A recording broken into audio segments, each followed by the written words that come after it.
खुदा के अज़ीम मुबारक और जलाली नाम में आप सबकी सलामती हो। जिस तरह के पहले मैंने एक वीडियो डाली है दूसरे तीमुथियुस के ख़त में से, तो उसका हवाला भी हम पढ़ेंगे और वो ख़ुद गर्ज़ी पे है, जिसे जो है हम ख़ुद पसंदी भी कह सकते हैं। और इंग्लिश के अंदर ऐसे शख्स को जो ख़ुद गर्ज़ है, ख़ुद पसंद है, अपनी निगाह में दानिशमंद है, उसे जो है नार्सिस्ट कहते हैं।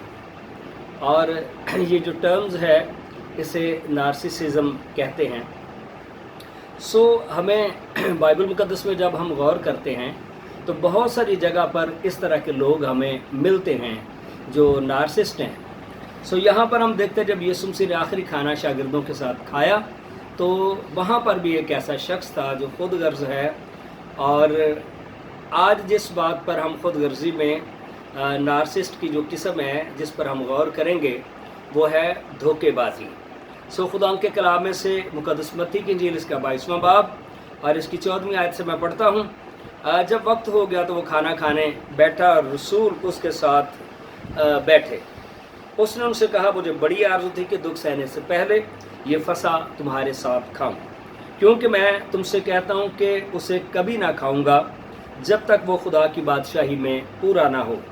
फिर उसने प्याला लेकर शुक्र किया और कहा, इसको लेकर आपस में बांट लो, क्योंकि मैं तुमसे कहता हूँ कि अंगूर का शीरा अब से कभी ना पीऊँगा जब तक खुदा की बादशाही ना आ ले। फिर उसने रोटी ली और शुक्र करके तोड़ी और ये कहकर उनको दी कि ये मेरा बदन है जो तुम्हारे वास्ते दिया जाता है, मेरी यादगारी के लिए यही किया करो। इसी तरह खाने के बाद प्याला ये कहकर दिया कि ये प्याला मेरे उस खून में नया अहद है जो तुम्हारे वास्ते बहाया जाता है। मगर देखो, मेरे पकड़वाने वाले का हाथ मेरे साथ मेज़ पर है, क्योंकि इब्ने आदम तो जैसा उसके वास्ते मुकर्रर किया जाता ही है, मगर उस शख्स पर अफसोस जिसके वसीला से वो पकड़वाया जाता है। इस पर वो आपस में पूछने लगे कि हम में से कौन है जो ये काम करेगा। खुदा के कलाम में से जो बात आज हम करने वाले हैं वो ये है कि आपके इर्द गिर्द कई बार ऐसे लोग आपके बड़े ही करीब होंगे, आपके हम प्यादा और हम नवाला होंगे, जो आपके बिल्कुल कुर्बत में हैं, लेकिन वो आपको धोखा दे सकते हैं। जिसकी मिसाल जो है हमारे सामने यहूदा अस्करियोती की है। कई बार मुक़द्दस पतरस की ज़िंदगी के बारे में भी लोग बात करते हैं कि मुक़द्दस पतरस ने धोखा दिया। याद रखें, मुक़द्दस पतरस की ज़िंदगी जो है इंसानी कमज़ोरी की हमें मिसाल उसमें मिलती है। इंसान कमज़ोर है, कई बार जो है वो गलती का जो है वो मुर्तकब हो जाता है, लेकिन जो नियतन गलती करते हैं वो कमज़ोर नहीं है और वो धोखेबाज है। इस तरह से दोनों के जो मामलात हैं हमें अलग अलग दिखाई देते हैं। मुक़द्दस पतरस तो अपनी इस गलती पर पछताया, ठीक है ना, उसने जो है वो अपनी गलती का इकरार किया और खुदावंद ने उसे बहाल भी किया। लेकिन यहाँ पर हम देखते हैं कि जो नार्सिस शख्स है, जो खुद गर्ज शख्स है, जो धोखेबाज शख्स है, आज खुद गर्ज जो या नार्सिस जो है या खुद पसंद जो शख्स है, हम जो है उसके एक और किस्म पर बात कर रहे हैं जो धोखेबाजी है। यहाँ पर हम देखते हैं कि इसका जो यहूदा अस्करियोती का इकरार है, बिल्कुल इसका जो मामला है वो हमें और तरह से नज़र आता है। यीशु मसीह के साथ हम प्याला है, हम नवाला है। तो यहाँ पर ये बात गो ये एक मुहावरा है उर्दू ज़ुबान का, लेकिन इस की ज़िंदगी पर यहूदा अस्करियोती की ज़िंदगी पर बहुत फिट आता है। और फिर उस आयत को मैं पढ़ता हूँ और यहाँ पर लिखा है कि खुदा यीशु मसीह ने जो है उसके बारे में क्या बात की है और उसके लिए जो हमें, मगर देखो मेरे पकड़वाने वाले का हाथ मेरे साथ मेज़ पर है। तो हो सकता है कोई धोखेबाज ऐसा शख्स हो जो आपकी बहुत कुर्बत में है, आपके साथ मिलके खाना खा रहा है, आपके घर के अंदर रहता है, आपकी जो है रिफाकत का हिस्सा है, लेकिन वो आपको धोखा दे जाए, क्योंकि इब्ने आदम तो जैसा उसके वास्ते मुकर्रर है जाता ही है, मगर उस शख्स पर अफसोस जिसके वसीला से वो पकड़वाया जाता है। गो यीशु मसीह ने पकड़ा ही जाना था, कोई और पकड़वा देता, यीशु मसीह को शिकवा ना होता। लेकिन यहाँ पर यह भी लिखा है कि यीशु मसीह ने खुद उसके मुंह में नवाला डाला था और ये वो शख्स है जो यीशु के साथ तबाक में हाथ डाल रहा है, एक प्लेट में खा रहे हैं। लेकिन जब उसने वो नवाला लिया, वो बाहर चला गया और जाकर साजबाज उसने यहूदी लीडर्स के साथ मिलकर करना शुरू कर दी कि जिसका मैं मुंह चूमूंगा उसे तुम पकड़ लेना, और वही यीशु मसीह है। सो इसी तरह से किताब मुकद्दस में दूसरा तिमोथियस और इसका 3 बाब जहाँ पर लिखा है, लेकिन ये जान रखे कि आखिर ज़माने में बुरे दिन आएंगे क्योंकि आदमी खुद गर्ज। सो आज हम जिस बात पर गौर कर रहे हैं, खुद गर्जी ही की अगली एक ब्रांच है, अगली एक किस्म है, इसके बारे में हम देखते हैं। और 3 बाब की, दूसरा तिमोथियस 3 बाब और इसकी आयत नंबर जो है हम 13 में सीखते हैं। और बुरे और धोखाबाज आदमी फरेब देते और फरेब खाते हुए बिगड़ते चले जाएंगे। जी, आखिरी दिनों के अंदर इस तरह से भी होगा जिन पर आप बहुत मान और भरोसा करते हैं, जो समझते हैं कि आपकी ज़िंदगी का हिस्सा हैं, वो आपको धोखा दे जाएं और वो फरेब दे रहे होते हैं, लेकिन दर हकीकत वो खुद ही फरेब में हैं और अपने फरेब में वो खुद ही फंसते हैं।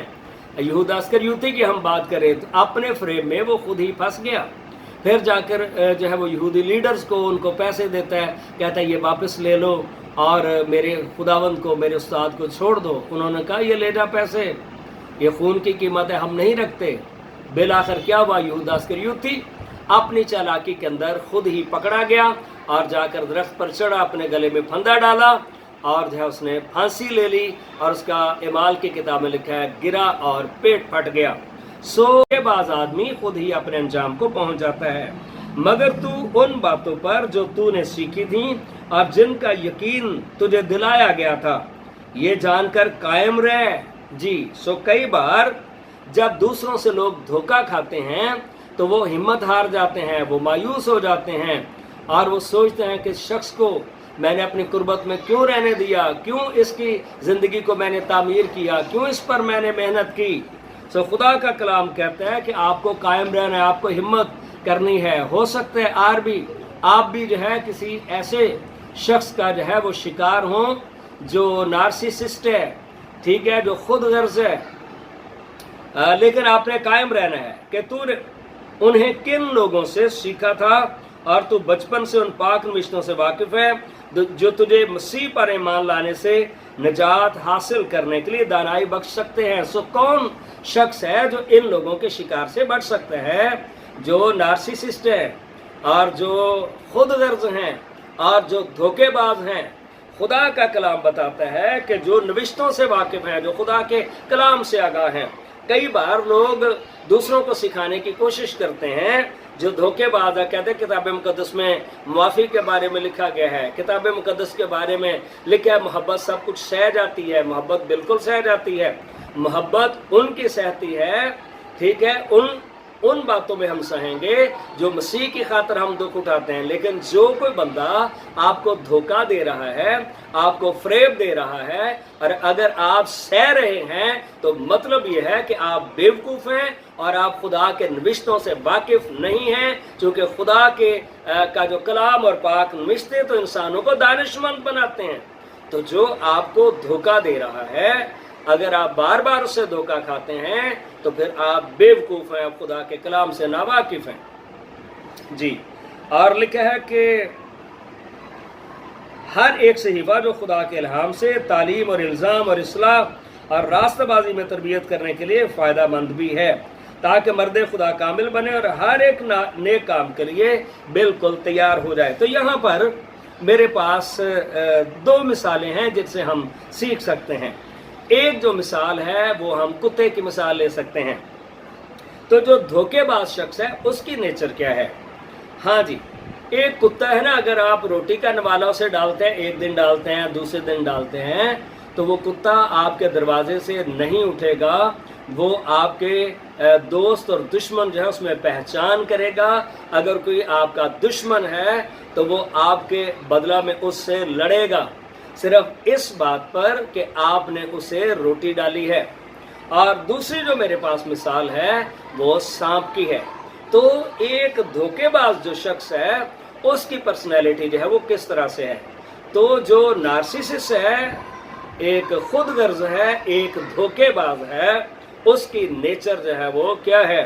اس کی نیچر جو ہے وہ سانپ جیسی ہے، ٹھیک ہے نا؟ کہ جس طرح سے کئی بار برفانی علاقوں میں سانپ جو ہے وہ برف کے ٹھنڈ کی وجہ سے برف کے اندر جو ہے وہ بالکل پھنس جاتے ہیں، اور آپ ان کو اٹھاتے ہیں کہ یہ سانپ جو ہے یہ بالکل مرنے کے قریب ہے، ٹھیک ہے؟ آپ اسے تھوڑی سی ہیٹ پہنچاتے ہیں اور آپ اسے گرمی جب دیتے ہیں تو جب وہ تھوڑا سا ہوش میں آ جاتا ہے تو وہ کیا کرے گا؟ وہ سب سے پہلے آپ کو ہی ڈسے گا۔ یاد رکھیں، جو دھوکے باز شخص ہے، جو نارسسسٹ ہے، وہ سب سے پہلے آپ کو ہی شکار کرے گا۔ اور میڈیا کے اوپر بھی ایک کسی نے اس طرح کی ویڈیو ڈالی تھی، ایک عورت تھی جس نے ایک بڑا سانپ جو ہے وہ پال رکھا تھا، اور وہ سانپ جو ہے وہ جسے اجگر کہتے ہیں، بڑی قسم کا جو ہے وہ سانپ تھا۔ سو اس عورت کا شوق تھا، تو ایسا ہوا کہ اس سانپ نے کھانا پینا چھوڑ دیا۔ سو عورت جو ہے وہ بڑی پریشان تھی، اس نے وہ پالا ہوا تھا، ڈاکٹر کے پاس جاتی ہے، اور ڈاکٹر کے پاس جاتی ہے تو کہتی ہے کہ ڈاکٹر صاحب میرا جو سانپ ہے، جو پیٹ کے یا اینیملز کے جو ہے جو ڈاکٹرز ہیں، تو کہتی ہے کچھ کھاتا پیتا نہیں ہے، کافی دنوں سے جو ہے یہ خاموش سا ہے، یہ سست سا ہے۔ تو ڈاکٹر جو ہے وہ اس کو کہتا ہے کہ یاد رکھیں آپ اس سے بہت زیادہ جو ہے محتاط رہیں، یہ کچھ پلان کر رہا ہے۔ سو اس عورت کو بڑا بھروسہ تھا کہ نہیں، میں نے اسے چھوٹا سا جو جب تھا اسے پالنا شروع کیا ہے، میں اسے دودھ پلاتی رہی ہوں اور یہ ایسا نہیں کر سکتا۔ لیکن کیا ہوا؟ ڈاکٹر نے اس سے پوچھا جب انٹرویو کیا کہ کئی بار جب یہ آپ کو دیکھتا ہے تو یہ انگڑائیاں لیتا ہے؟ اس نے کہا ہاں لیتا ہے، ہو سکتا ہے یہ بیمار۔ اس نے کہا اس سے آپ کو محتاط رہنا ہے۔ لیکن ہوا کیا؟ ایک دن جب وہ سو رہی تھی تو وہ سانپ کو بھی اپنے ساتھ ہی سلاتی تھی۔ آپ نے دیکھا ہوگا جو لوگ کتے پالتے ہیں، اس طرح کے جانور پالتے ہیں، کئی بار اپنے روم میں ان کو اپنے ساتھ بیڈ پہ بھی سلا لیتے ہیں۔ وہ اس کے ساتھ سو رہی تھی اور اس نے کیا کیا کہ اپنا منہ کھولا اور اس عورت کو وہ نگل گیا، ٹھیک ہے؟ تو اس بات سے ہم سیکھتے کیا ہیں؟ ہم بات یہ سیکھتے ہیں جہاں پر خدا کے کلام میں یہاں پر دھوکے بازوں کے بارے میں جی لکھا ہے، اور لکھا ہے اور برے اور دھوکہ باز آدمی فریب دیتے اور فریب کھاتے ہوئے بگڑتے چلے جائیں گے۔ سو جو خود غرض شخص ہے، ٹھیک ہے، جو ہے سائیکیٹرک ہیں، جو ڈاکٹر ہیں نفسیات کے، تو وہ کہتے ہیں کہ اس بیماری کا کوئی علاج نہیں ہے، چونکہ ایسا شخص اپنی غلطی کو ماننے کو تیار نہیں ہے۔ وہ کبھی بھی نہیں مانے گا کہ میں نے آپ کو دھوکہ دیا ہے۔ وہ نہ تو آپ کا تھینکفل ہوگا، بلکہ اس دھوکے کا بھی جو الزام ہے وہ آپ پر ہی دے گا کہ آپ نے چونکہ ایسا کیا تھا اس لیے ایسا ہو گیا۔ سو خدا کا کلام یہ بتاتا ہے کہ اگر آپ نوشتوں سے واقف ہیں، خدا کے کلام سے واقف ہیں، تو پھر آپ ایسے لوگوں سے بچے رہیں گے۔ لیکن اگر آپ خدا کے کلام کو بخوبی نہیں جانتے تو پھر آپ کو وہی لوگ ہیں جو آپ کو سبق دیں گے۔ خدا کے کلام میں معافی کے بارے میں لکھا ہے، جی بالکل معافی کے بارے میں لکھا ہے، لیکن معافی ان کو ملتی ہے جو معافی کے طلبگار ہوتے ہیں۔ دھوکے بازوں کو معافی نہیں ملتی، جھوٹے لوگوں کو معافی نہیں ملتی۔ تو جو دھوکے باز ہے وہ آپ کو کئی بار یقین دہانی قرار ہوتا ہے، لیکن یاد رکھیں وہ آپ کو فریب دے رہے ہیں اور آپ کو ایک اگلے جال کے اندر پھنسانے کی کوشش کر رہا ہے۔ سو آپ محتاط رہیں اور خدا کے کلام پر غور کریں، ایسے لوگوں کو پہچانیں اور ان سے محفوظ رہیں۔ خدا آپ کو برکت دے۔ اس ویڈیو کو آپ نے سنا ہے، آپ دوسروں تک پہنچائیں تاکہ بہت سارے لوگ جو ہے خدا کے کلام کے یہ جو مفید مشورے ہیں ان کے باعث برکت پائیں۔ May God bless you all.